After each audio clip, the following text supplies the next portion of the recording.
Hey guys, what's going on? Welcome to the show. Welcome back. It is another AfterBuzz TV after show. We are talking about Cobra Kai, the YouTube sensation. We are so excited to talk to you guys. We're going to be breaking down part 1, the first couple episodes, which you can catch for free on YouTube Premium right now. Stick with us. We're going to see you guys in just one quick second. You're tuning into the destination for TV superfan discussion, AfterBuzz TV. And now, let the buzz begin. Oh, it's back! We get the Karate Kid 1 song! That's right! Yeah, we're the best, guys. We're the best around. No one's gonna ever keep us down. Nah. Right? Just get the chills. Just hearing this, being here, I'm like, Yeah. This makes me want to fight all Valley. greatest right series Makes I me, think makes me want to ever. sweep the leg. Yeah, sweep the leg. Sweep the leg! No, we're good guys. Who's gonna get a body bag? I want to know. Good guys. Okay. What's going on, guys? Welcome back. Welcome to the show. It's AfterBuzz TV. We're here. It's a Sunday night. We're excited to talk to you guys about Cobra Kai. This is the first hit show from YouTube.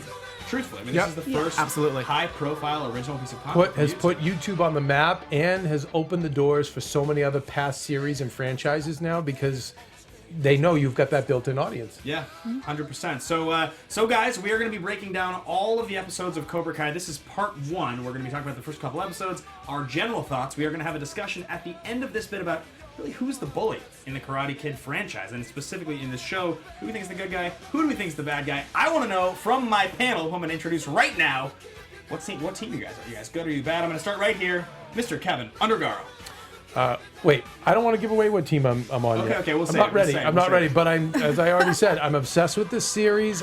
Like many people, I watched it all in one sitting, and I've been just dying to talk about it. I'm sorry. I'm so excited. Yeah, I'm overwhelmed. I can't freaking wait. We got Rick Hong. Hello, guys. How's it going? Yeah, same thing. I watched this in one sitting. I was like, I can't leave the house today. I've got to finish watching this as soon as I watch the pilot. And Rick, where can the folks find you? You guys can find me on all social media at Rick Hong, RCKHONG.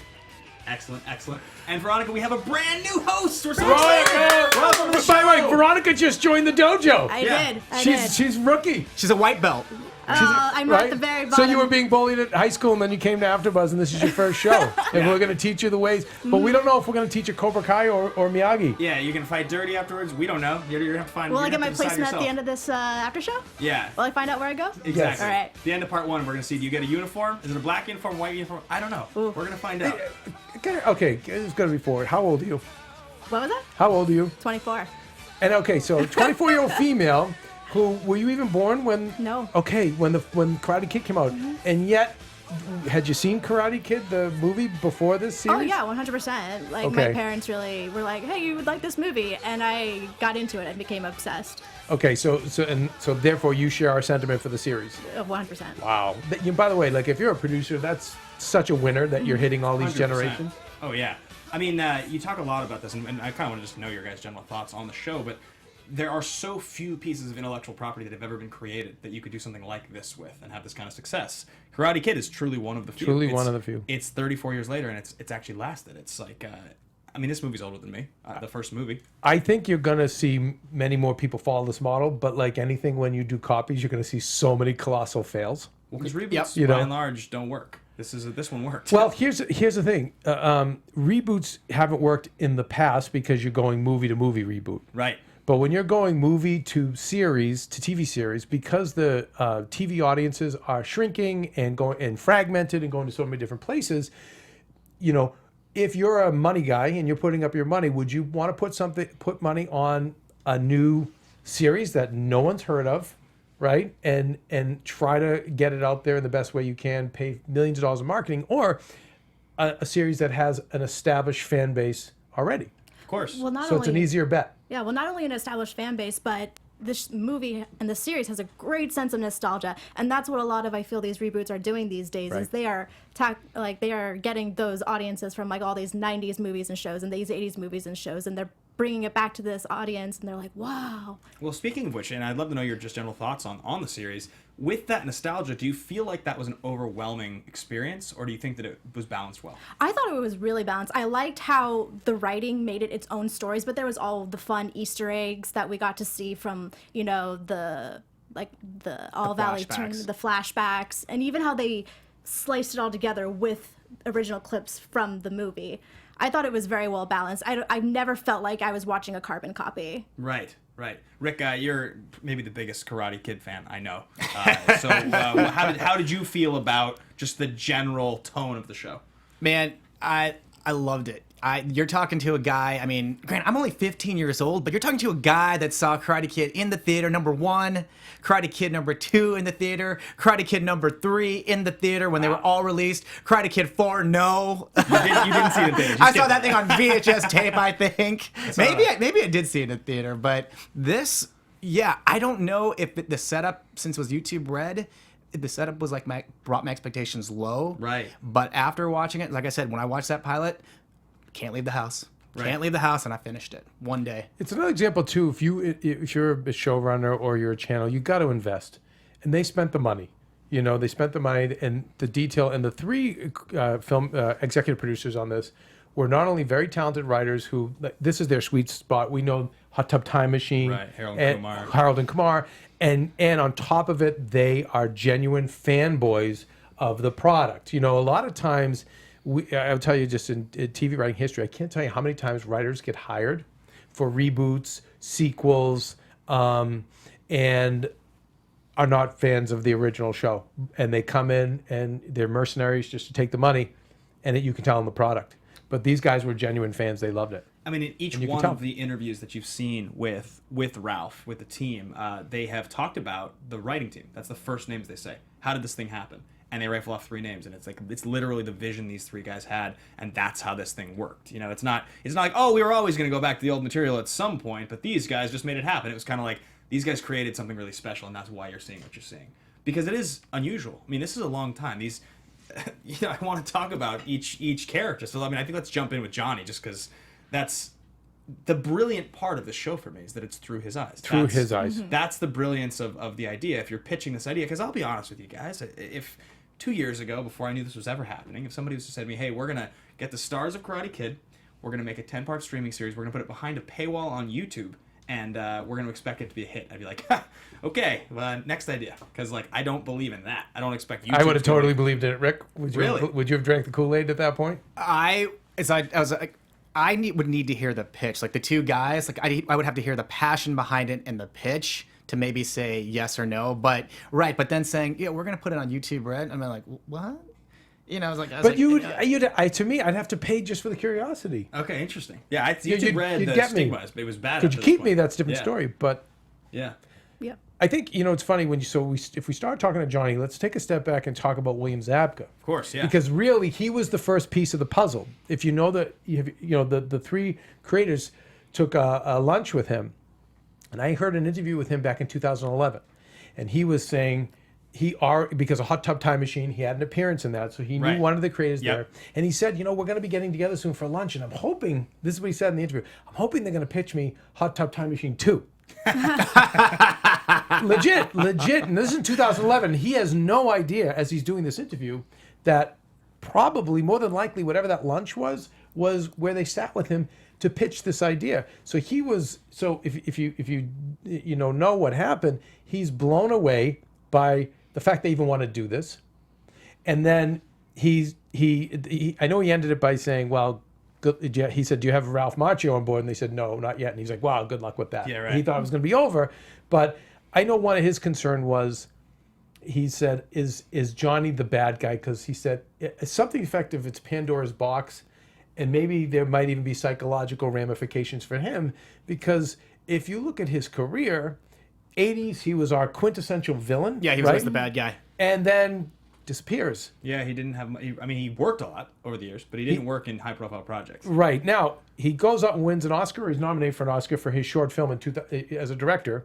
He also directs a music video, incorporating all the characters from Karate Kid that got millions of views.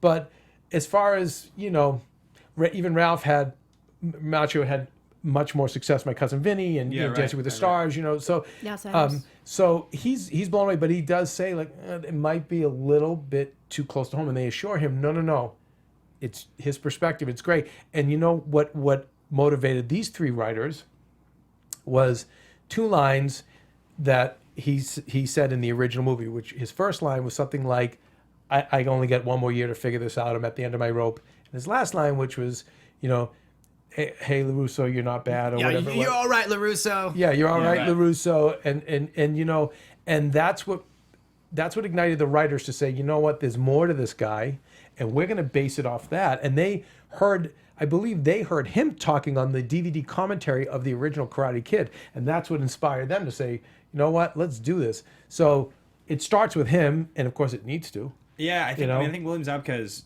in pretty darn good shape. He's like, I think Yeah, well, the let's guy's- talk the about that. Guy's in his late 50s, and No, he's not. He's 52. He's 52. Okay, He's 52. Macchio's late 50s. Macchio's Yeah, 56, and you know, but Yeah. which is mind blowing. You know, but with Zabka, what did you guys overall thoughts on his look, his acting, even his karate? I'm curious. I thought his acting was terrific. I'll be honest. I think that there's a thing that happens sometimes. Why are you laughing, Rick? Yeah. Because what I like, because I agree. I absolutely agree with Ben. Sorry, Ben, but like, it was a choreography. You know, like in that there's like the scene where he does a kick. He's like, oh, you know, Yeah, because right. you can't do the same kind of kick course. when you're in high school versus when you're an old man. And like, I loved how they executed that. That's why I was laughing when you were saying he's in good shape. I was like, yes, he is. And then like, Yeah. in terms of like how old he's supposed to be. For me, like I think sometimes you have actors with great range, and sometimes you have actors who are cast really well to play one part.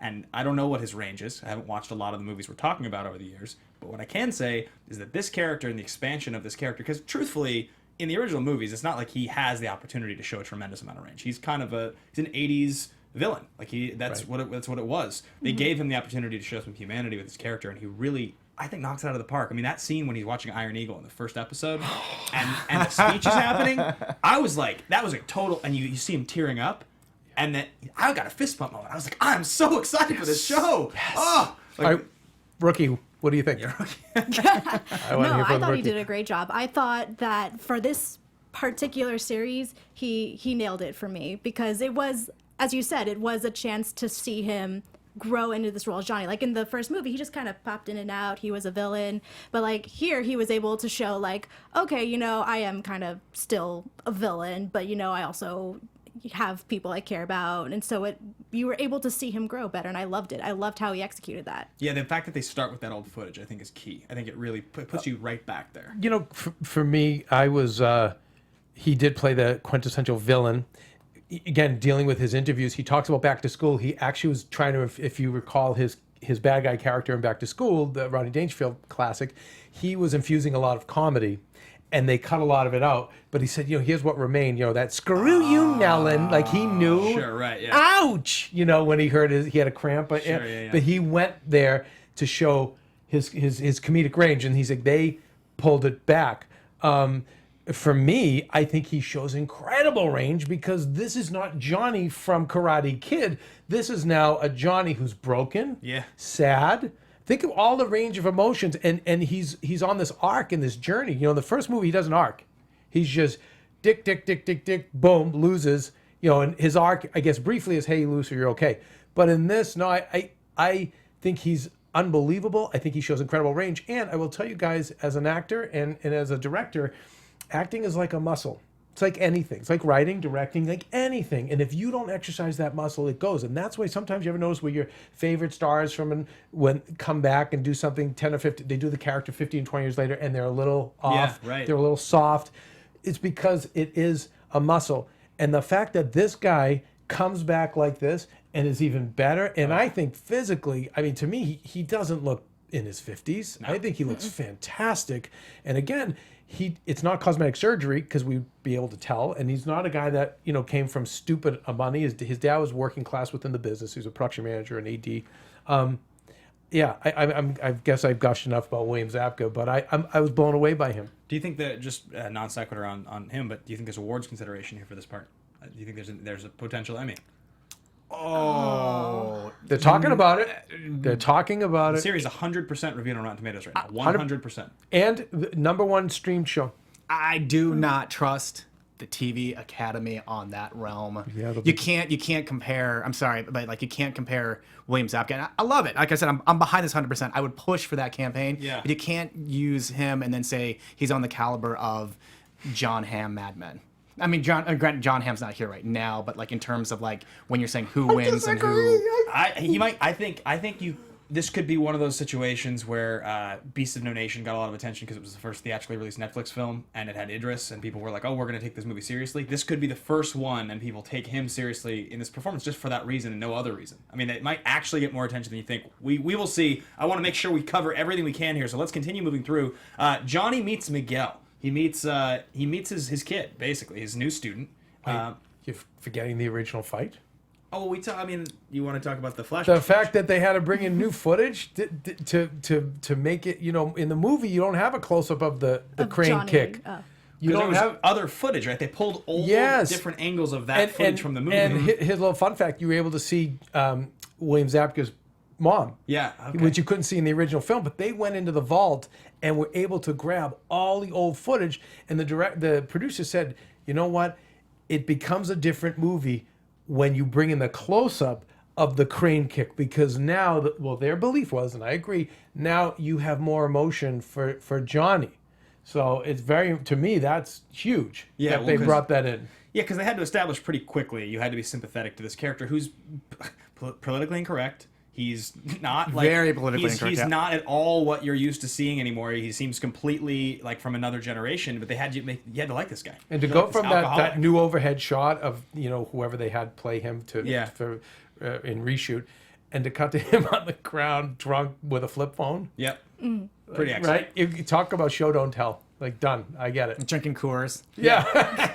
Yeah, and I mean, just also the way that the whole thing opens, and there's so much mirroring from obviously the original movie. They find so many ways to show you like scenes you've seen, and then doing it again, right? So obviously, as I mentioned, you meet Miguel, and he gets to meet this kid, and we will talk about obviously the fight, but there's so many things that you watch that and you're like, oh, I know exactly what's coming because I know exactly what I'm supposed to know is coming. It's Miyagi and fantastic. Daniel, yeah, right? It's fantastic. Back in '84. I mean, I thought that was actually one of the most fascinating parts about the show is the formulaic beats the script was hitting, and I was so pleased to see every one of those beats. That's the thing. And it wasn't all formula, but a lot of the parts where I was like, I know what that's going to mean, and I can't wait to see it. I'm so excited to see it. But it was formula, but yet it was flipped because Miyagi, although he was distant from Daniel, he was kind and he was sweet. This he's racist. Yeah, right. Totally. Yeah. He's just, which I love that, and I love the culture clash between the old generation and the young one.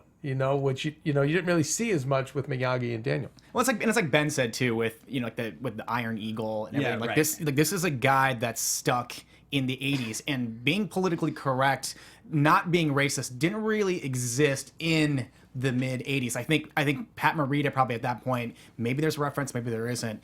He was probably called Oriental, not Asian. Oh, surely. So and nowadays that's very politically incorrect. So that's like you said, Ben. I mean that's the whole establishing part of having Iron Eagle in there is you know that here's a guy that's stuck, so he's racist, and it makes it funny, but you're like, oh, but he's stuck. He's driving his old Pontiac, and you can really see the wear and tear on the car. You really get a sense of how old he is. He's using a flip phone still. Right. I think one of my single favorite things, and some of you guys know this watching, but I'm a gigantic 80s hair metal fan. Enormous. I know more about it than almost anything. The opening song when he turns that car on is Poison, Nothing But a Good Time. And the fact that that's the song, just the fact that the song is called Nothing But a Good Time is like, this is what this guy's been doing for 34 years. He's been having nothing but a good time for 34 years. By the way, I think that also just sets the tone for the series. Totally. You know what you're getting into. I was so thrilled. but okay, this is probably just me, but is there something kind of cool and romantic about his life now? Which version?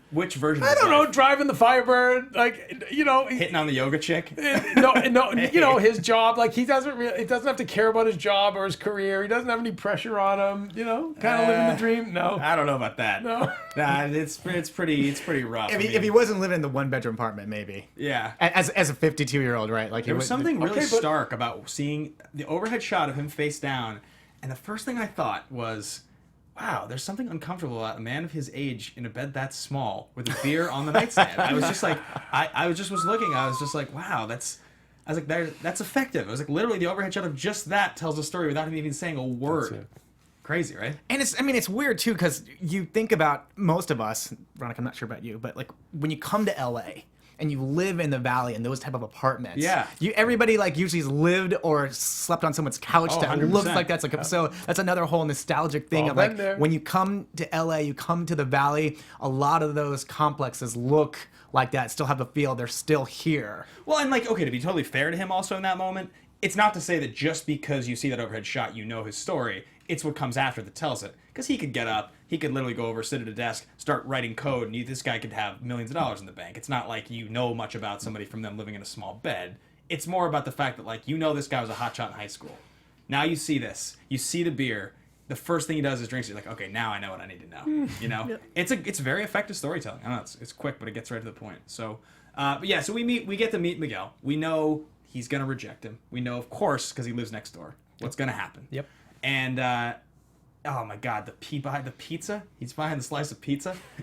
How good was that scene? The guy has the hand on the pizza for like a solid 60 seconds. And how many times does anyone here eat the 7-Eleven pizza? No, I've been never there. had it. I've done it before. Hey, Yeah, we have I've one been across there. the street from AfterBuzz, and many AfterBuzzers on occasion, when Yeah. we're not doing shows and we're busy running in between shows, we've done it. I've been there.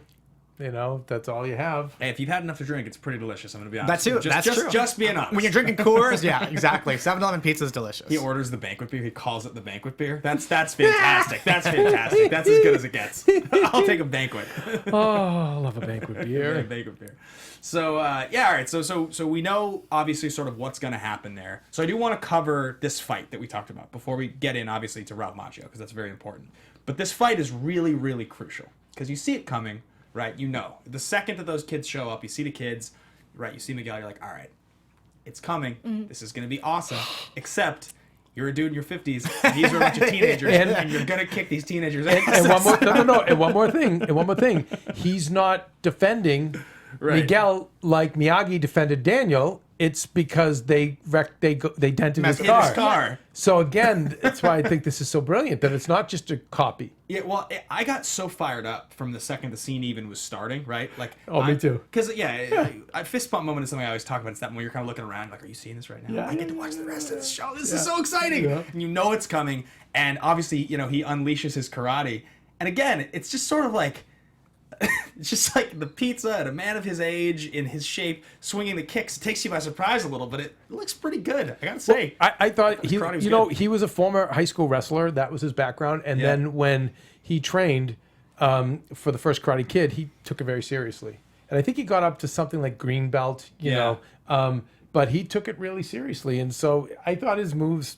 I thought he was great. No, I think he's terrific. I mean, Yeah. And the other thing too, I mean, it's a show, but at some point we've run into punk kids where we would love to be able to. It's not cool. It's not cool to beat anybody up, but it's a show, and you know you're one of those punk kids, and you'd love to just like lay your hand on them or do whatever. Yeah. That's another reason why it's like a fist bump moment, because like Yeah. in real life you can't do it, but Right. when you see it happening, it's hilarious, and you're like, yes, that's awesome. And by the way, 30, 40 years ago, you could do it. Yeah.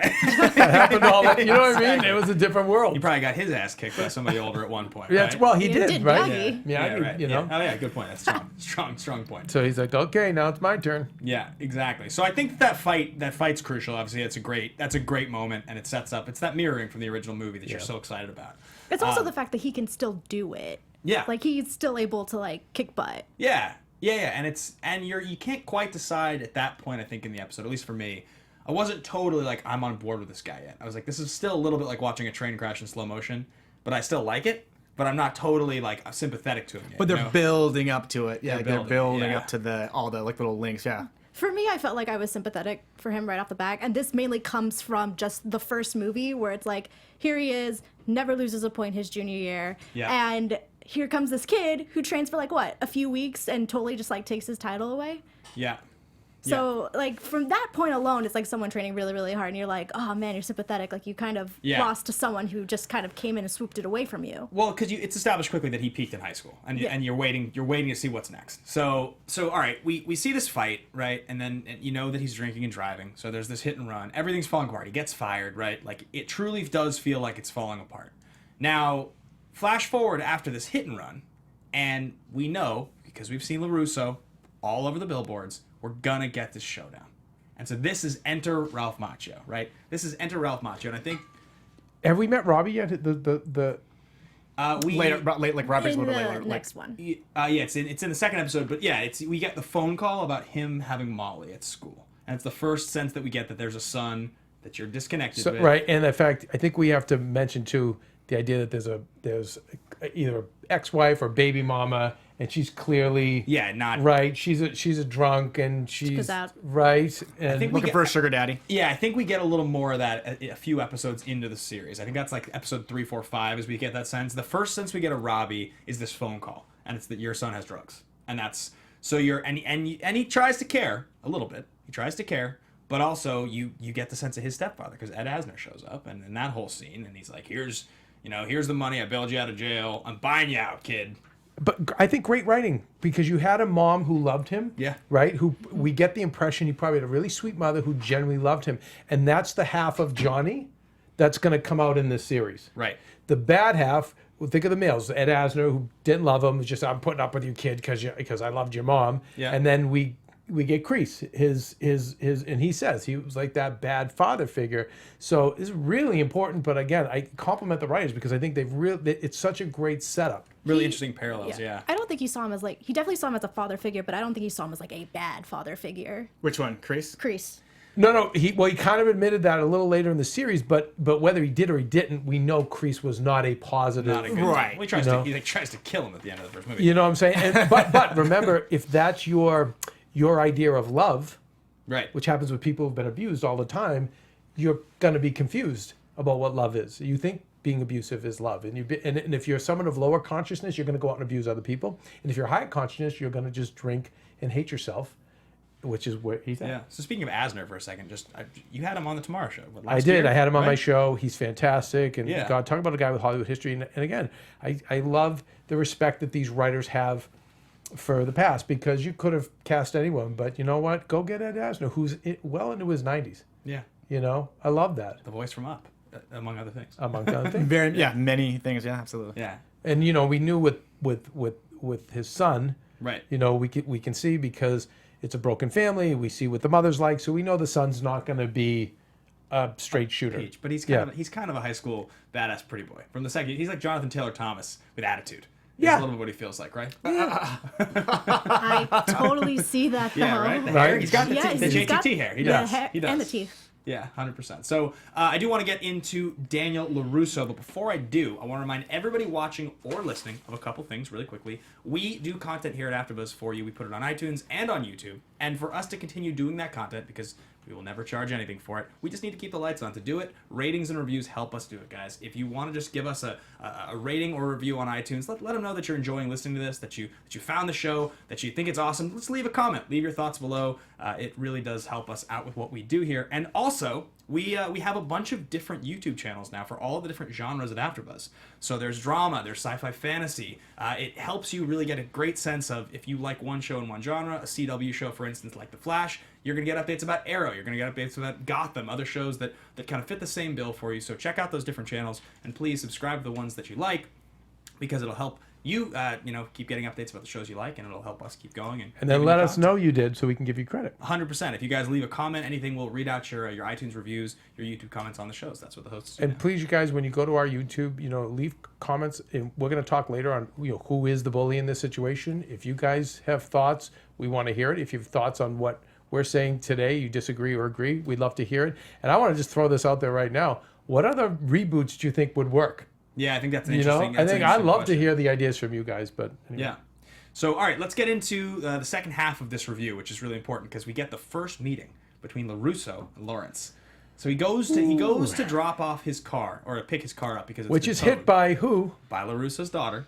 Right. Which is interesting that they sandbagged that reveal till so much later. Like we knew it was her, but it didn't come out of the bag till like way late in the season. How bad did you feel for him? These bratty girls are rich and they get high and they smash my Firebird. And he thinks that they're. And By the way. what'd she say? Like, he was some crazy meth head. He'd probably be locked up in his basement if you hadn't driven off. You're like, Oh my god, so sad. By the way, did you guys love his car, I loved his car.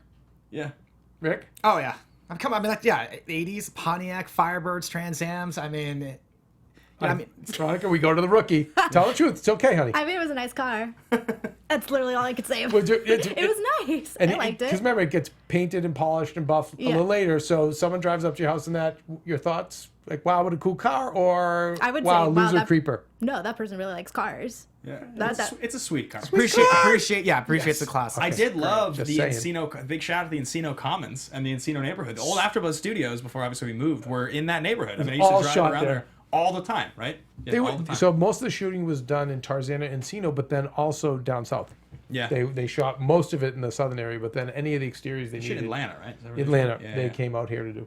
Yeah, everything gets shot in Atlanta these days. Yeah, right. But yeah, so he goes in to pick the car up and he's like, I don't want to be here. I don't want to pick up the car from LaRusso. And you get that. You hear that voice, Johnny? And you're like, oh, I can't wait. Johnny? They gonna fight right now? Are they gonna fight right now? And that interaction's pretty terrific, right? He's like, oh, is this the karate guy? You kicked his ass? And he's like, well, technically, I kicked his face. And he's like, oh, you stole my girl? And you're like, oh my God, it's 30 years later and you're still holding on to it. And he's like dead serious. But I love. He's like Good. he's so proud that he still is like the big shot from that fight. Like he thinks he still one ups, Totally. but he kind of does In life. In life, yeah. If you see where like he owns a dealership and Yeah. Johnny's just kind of out and about. Yeah, and for Daniel Quit his too. job. Yeah, for him too. It's like he's been through like a lot of other. I mean, he's been to Japan. Yeah, He's had right. like a life fight there and everything else. So it's just like his life's pretty good. It's So good. It's like a little piece. Just a little Johnny thinks like a little piece in the past. He just gives a little dig, that kicks your face, but then Yeah. he goes into, because his life has turned out well, and we know that both these guys have redeeming things. Then you see I want to help you, and he's kind and sweet. I think, to me, it was very realistic because it wasn't on the nose, meaning it wasn't so direct, like, hey, douche, oh, look at you, failure with your shitbox car. It Yeah. was more how it really does go 30 years later when you see a bully. Yeah, I also There might be a little digging, but generally, for most part, people aren't gonna. one of the best lines, one of the telling lines in that interaction is right at the end after he says, "Hey Johnny, it's good to see you." He doesn't finish the line. That was like my favorite moment because it's like, it's what you get to say without saying it. I feel like that moment also kind of tries to make it go back to like the original premise, which was Johnny is the villain and Daniel's the good guy, and the fact that like Johnny's like, I don't want to be here. He's giving him a hard time, and Daniel's Right. like, I'll help your car out. I'll like fix it for free and all this other stuff. Yeah. So it's still trying to paint that picture of like fine lines, good and bad. 100%. So, I mean, talking about sort of this is the moment when you start to ask yourself that question, right? Who do you root for? Who's the good guy and who's the bad guy? And so you meet Daniel LaRusso's family now. His wife, who I really thought was terrific, by the way. I really liked her in this show. I thought she brought levity. She was funny. She was kind of a nice balance. And she's not the crazy wife who's all about him. She's independent. She's working. Yeah. You can see she's very smart with business, and she's fair and balanced. She has that line later on when they're like facing off or whatever. I think she says something like, "Okay, I know you want to rehash it out with your like mortal enemy from high school or whatever." No, pretty boy. Yeah. Oh, she Right, said that, something like the that, first which I one. found was interesting because how would she know, He was pretty. right? Or maybe she saw photos of him winning the tournament. Yeah. Kind of interesting, but I wonder if that was a subtle Get a little dig. yeah, dig, that's yeah. a dig for sure. to him, right? Like, Yeah. whoa. Maybe. So we meet his kids. He's got the son. He's kind of video game brat. Son. Yeah, he's great. Who? Okay. Thoughts on the son? I mean, he's a millennial. I mean, he's not even a millennial. He's generation. Gen Z or Yeah, whatever yeah. now At least next Gen beyond Z, G yeah. is. Yeah, Z+. that's very Gen Z. Exactly. I like that he's like the son is like beyond the pale. He's like, yeah, you're a chubby little kid. I'm not going to bother training you. I'll just train your older sister and find someone else. He's just like, you don't even get a shot. He's just like, the son's just the video game kid. I think if this goes multiple seasons, and I hope it does for everyone's sake, there's something to work with there Definitely. because they're failing the son. I mean, look at Sopranos. You know? AJ got older, and as he got older, he became a much more interesting character. That's right, and I feel like the son is fodder Yeah. for sure. Definitely. He's there. He has just some funny lines. He's comic relief. But Right, but I think there's more that we can do with him. Yeah. So, but the more important kid there is the daughter, because it was his star student, and she's friends. She's basically in the cast of Mean Girls in this movie. She's friends with the cool high school girls, but she's got a heart. She's turning her back on her best friend. All of the high school stuff that you're used to seeing in movies, right? You meet the bad kid. I really thought Kyler, by the way, it's just my opinion, he looks like 30. And I looked him up. He's not. He's young. He's like 19 years old. I thought he looked like way older. Dude, come on, than man. that. He's I did it. Asian. Are you kidding Yeah. me? Do I look 30, dude? I told you I'm 15, man. You do look 15, though. I Rick. thought You I really misheard do. you on that one. I didn't Well, realize you were you know, 15. it's this universe of Karate Kid. Everyone, I mean, it starts with Macchio, Yeah. who was, I think, in his late 20s when he did the last, part of the series, and then you have, the sensei, in Terry Crews is only 3 years really older than him in Karate Kid 3. So it seems like all the ages are just bizarro in this world. But I thought he also just looked young, Who's that? Ralph. Yes, he he did, but was that's my young. The original. no. He totally Yeah. did, but my point is, so I get what you're saying. This kid looks older, but Yeah. he's younger. Like there's just there's no rhyme or reason. I feel like with Yeah, it struck me right when I first saw him, like he looked like but he's not. It's just one of those things where I guess I just thought it and I was wrong. but so I agree with you though. Macchio always did look young, and I think comparing, I feel like Johnny's. It seems like he's in a little bit better shape. physically, but he always Seems like was. it. Yeah. Because I feel like in the first movie, Ralph, he was 22, but he really looked 14. 14, I yeah, mean, tiny. And He was then super tiny. he the body kind of it felt like it didn't really evolve so well after that. And Johnny was always more cut. You even see William Zabka Back to School. He's ripped. Yeah. So yeah, there's definitely a difference. And there's always been. I mean, I know Elizabeth Shue. She's Yeah. been vocal about for years that there's no way he would have ever won. He couldn't do Yeah. karate. I'm a better karate person Well, than him. because she's a soccer star. Yeah. Right. She's a huge soccer So star. she throws the haterade at him a little bit about that, and I get it, right? Because Yeah. physically, come on, if there's a real fight, it doesn't seem. Well, I mean, even funnier too is that if you watch them at some point, I think they're cuddling or whatever. Like you see him, he's like this small, she can almost like break him. Yeah. Yeah. She's this beautiful, curvy like woman, and just looks like she could just break him. In 80s this Elizabeth movie. Shue, I was a big But- fan of. Loved Elizabeth Shue. huge. I'm sure we'll talk about her later, but say what we will, this guy does not look 56 years old. Right. I mean, we Not can even talk close. about his body and fine, but this guy to me he looks 40, looks late. He looks Well, yes, and so incredible. now as we've talked about Johnny and about Ralph, I think it's interesting when you mentioned going back to old franchises and bringing those stars back, Mm-hmm. because it's this really, really unfair comparison that I think our culture goes through, where they see an old star 20 or 30 years later, and it's like, well, of course they aged. Yeah, we that's, hate that, though. That's life. It's like you almost get mad about seeing Carrie Fisher in these Star Wars reboots because it's like, how she doesn't look like Princess Leia anymore, but it's like that was 40 years ago. Yeah, it's tough. So you got to kind of make that decision. Are you going to buy in? Are you going to bring those old characters back? Is it worth it? And I just think it's kind of it's a really unfair standard that our culture perpetuates. Right? But these guys look so good that I don't think it throws you. And I think it works really well for this show because it's not them fighting in the ring yet; it's them coaching. Yeah. Yeah, yet exactly. Yeah, and they since they've aged well, it does make it easier to watch. Like, can you imagine if like either guy was bald, had like a big old fat paunch? Right. And it's like the believability about going back into the dojo and training, unless you actually saw them start getting ripped, is a little tough to watch. But knowing that they're pretty overall in good physical shape, and like believing that they can, sit there and have these. I mean, because they're still they're training. Yeah, we're still seeing them training and do stuff. I think another one of the things I liked so much is that they don't try to make it too big. They really do. It's like he owns a car dealership and it's in the valley. Like that's the extent of his fame. He's a rich guy, kinda. He owns 4 dealerships. It's in the valley in California. Right? Like it's all valley karate. That's And the isn't extent that of the old size. stereotype? Is the high school bully becomes the has been, and the ones who are bullied go on to become successful. And so, but what did you guys think of Miguel's friends, Dimitri and Speaking Eli? of kids who get bullied, right? I mean, Right. yeah. Obviously, I was a big fan of the character that becomes Hawk. I think he was great. Eli, yeah. Eli. Yeah, I liked all of them. What did you guys think? I didn't see that coming. I mean, like having those guys there was great. I didn't see, the whole, as I call it, peacocking. Yeah. When Eli does his transformation, like the whole peacocking thing, I didn't see that coming. Yeah, me I neither. literally didn't see that coming. So like having those guys there and using them to help transform Johnny's character as a sensei was great. I don't love Dimitri because I feel He kind of came across as like I don't even know if know-it-all is the Negative right word to know-it-all. say. Yeah. But like not on anyone's team. It seems like yeah. Like I liked him, but he did have that sense of like you can't talk to them, like, we're losers, blah, blah, blah, blah. Well, he was believable, I thought, because that's that's good, in then. high school. That's good. I remember kids like that. Yes. That's unfortunately. that's how he knows how to. His expectations are low. He's been a nerd, right? Like they really played that one up.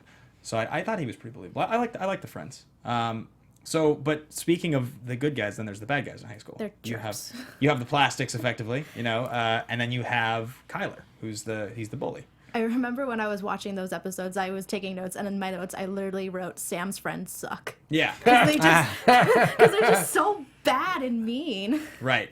Yeah, I mean, the high school bully stereotype, it works. It continues. It continues. It is interesting to see them go so hard with Zabka's character and making him just how he was. Nerds, you get babes, like you kick his ass, you punch him in the face, all that stuff. Yeah. And then you're supposed to kind of hate these bullies. You're supposed to kind of love him. They're not that different, really. No, he is it's different. great. But, yeah. That's why it's great. Yeah. And I think, Kyler, when he's at that family dinner and he, oh, how'd you get beat up? Oh, this guy Johnny beat me up. And that pushes Macchio's, Daniel's buttons. And, okay, as this unfolds, Daniel is a victim of post-traumatic stress disorder. To be beat up by 4-5 guys in skeleton outfits, have his bike thrown down, you know what I mean? Right. And so I think, and usually, you can either, if you're abused, as someone is abused, you generally either become, what do they say? You become an abuser or you become a protector. It's like you almost become a dragon or a dragon slayer, but it's usually one or the other. And so I feel like, psychologists say this is a charge. Yeah. So it ignites a charge in him. Like, what? Johnny, boo, you poor kid. Johnny beat you up. I got beat up. Oh my God. Right. Like, and boo. And this is the post-trauma. And this is what, of course, is going to drive him into action to now, no more like nicey. Right. Like, let me fix your car or whatever. So. I mean, not to mention again, you can't be an adult and beat up a kid anymore. No. So that's Right. But I think that's- it's extra though on Yeah. his part because it struck such a chord. Yeah, in him. You also can't believe, though, at the same time that you're hearing this, you're paying attention to this, that Kyler would be like, oh, I'm not going to have your, like, beautifully prepared, perfect sushi. I'm not going to even have a bite. I'm going to be like the kid who asks for fish sticks. You're like, I don't even care. You're just like, you suck, man. You're like, there's no way that I'm going to like your character. You're not coming back. Very from this. revealing. Yeah, exactly. Very revealing. So, okay, this begs a good question that we teased at the beginning of the episode, but who, like, truthfully, who is the good guy? Who's the bad guy? What team are we on at this point? At the end of 2 episodes, because I'm hooked at this point. I mean, I was just grinning ear to ear at the end of 2 episodes, but I was trying to decide, who am I really rooting for? Well, can we start by discussing the theory that was been propagated online forever? For years, right? Right. How I Met Your Mother at the Bro Mitzvah of Barney, his interpretation was that the Karate Kid was Johnny. Yes. And Johnny went on this journey and learned this valuable lesson. And then this is what began the internet buzz of like, hey, Daniel's the bully. And so then now laying that out there, Yeah. I would love to hear what millennials think, because I know most millennials think Revenge of the Nerds is a date rape movie. So it just always blows me away. So I'd love to hear, knowing that, take it from there. So you're not even what you think now, but what you think. Who was Of Daniel's a bully? was Daniel a bully or Johnny? Short answer, no. I don't think either of them were. I think Daniel, after like rewatching the first movie and then seeing some of the things that Johnny says to Daniel, I think Daniel was definitely an instigator and antagonized Johnny for absolutely no reason. Like there's that one part where after Miyagi goes to the Cobra Kai dojo and Kreese is like, you guys can't touch him until the tournament, and then the scene after, Daniel, like, Johnny comes up and he's like making fun and antagonizing Johnny because he's like, oh, you can't touch me. Like, no reason did he have to do that. Like, he's still the one who can get beat up in this instance. So I don't think either of them are necessarily bad or the villains, but I do start to see that Daniel was just an instigator, like with some of the fights, and then antagonized him for no reason. What do you think, Rick? Man, you're talking to the guy that saw this movie in the theater. Come on, Rick, don't let me you're hang talking, it, you're talking about the baby. guy that saw it in the theater, and I've always, I mean, William Zabka in real life is a very nice guy, but as Johnny Lawrence, he's always been the bad guy. He's always been the bully. So, I mean, if you're talking like at that point, I mean, no. Daniel is not the instigator. He's just coming to a new town. He's just trying to fit in. He's just trying to fit in. And Johnny's making life rough for him. I've yelled I've yelled sweep the leg more times than probably many phrases in my life. So I'm with you on that. I grew up, obviously this guy was a bad dude. I just think a lot of those revisionist history articles, I've seen similar articles about Jar Jar Binks being like a criminal mastermind in those Star Wars movies. That's like a thing people say. There's like a lot of theories about stuff like this, and I think you can look at it from that point of view, but the bottom line is the one guy who's like a trained karate master resorts to violence to like punk the other kid. Well, okay, here's my theory on why the revisionist history starts to seep in. I know it's going to get a lot of crap from this on YouTube and iTunes, but okay. I grew up in a time where I had, I don't want to get into my bullying stories, but I saw really, really bad things, like dirt put in kids' mouths and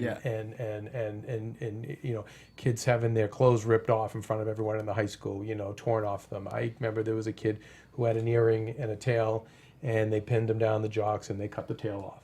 And these are like serious infractions and crimes and traumas. And that was our world. Now, bullying today is more social media, there's helicopter parenting, it's different, and that is great, that's gone. But it has desensitized, in a sense, audiences. So for me, when I saw Johnny as a kid, I was terrified because I knew so many Johnnies and all of his friends. And I moved to a town, and that's exactly what I dealt with. And I remember seeing it, and it was painful for me to watch this kid go through this. And again, you're talking 4-on-1. Like, so if we really broke that down, you guys, that is like assault and battery, multiple people. And then if we even look, if there were kicks to the head, that's assault with a lethal weapon. Yeah. So, you can see why he's traumatized. To me, there is no discussion. You can have fun with that argument all you want, but at the end of the day, no. Now, what we learn is Johnny is a victim of abuse himself. He had Stockholm Syndrome, probably with Crease. He had no relationship with a father, and any relationship he kind of saw, a male figure, was distant Ed Asner, who we can tell is not. So I get it. I get why he got there, but anyway, I think firmly Daniel was the victim. And then what Johnny learned to excel at was striking first, striking hard, no mercy. So. Yeah, but here's the thing that's so interesting about this. I agree with everything you guys just said. It sounds like all four of us are pretty much in agreement that Johnny was the bully. Why do we all love the concept of strike first, strike hard so much? Why do we all love Cobra Kai so much? I love Cobra Kai. Now, because to me, I love it because they're the underdogs, and we've become a culture that's so soft that some of these guys need that tough love.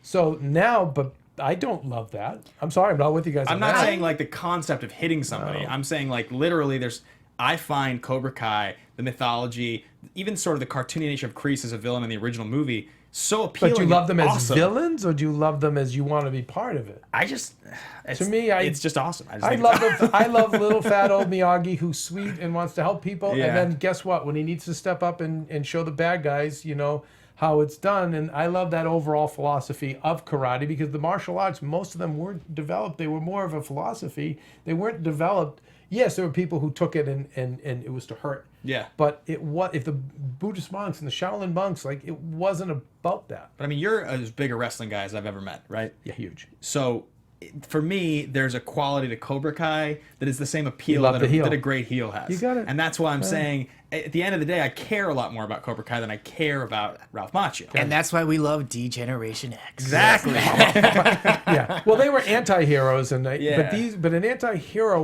will take up and do something decent, and that's what they're doing now. But back then, they didn't. They just were bad. Straight bad guys. So, anyway.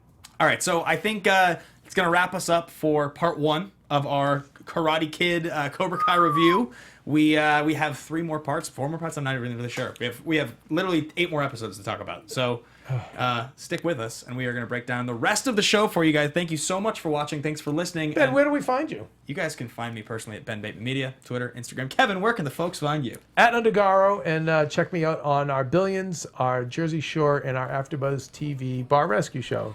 Rick Hong. Hey guys, you guys can find me on all social media at Rick Hong, RICKHONG. Speaking of wrestling, I will be covering Glow, the gorgeous ladies of wrestling, next Sunday at 5 o'clock. And every Sunday, I cover Netflix picks here. Veronica, where can everybody find you? You can find me on Twitter and Instagram at It's Me, Veronica_V. Excellent. Yeah. Thanks, guys. We'll see you soon. Cobra Kai! From executive producers Maria Menounos, Keven Undergaro, Phil Svitek, and the entire AfterBuzz TV staff, we would like to thank you for listening to the AfterBuzz TV network. To watch or listen to other after shows and post comments or questions, be sure to visit AfterBuzzTV.com. I'm Sir Richard Wentworth, and this has been a presentation of AfterBuzz TV. No mercy! The views expressed herein are those of the hosts only and do not necessarily reflect the views of AfterBuzz TV or its owners or principals.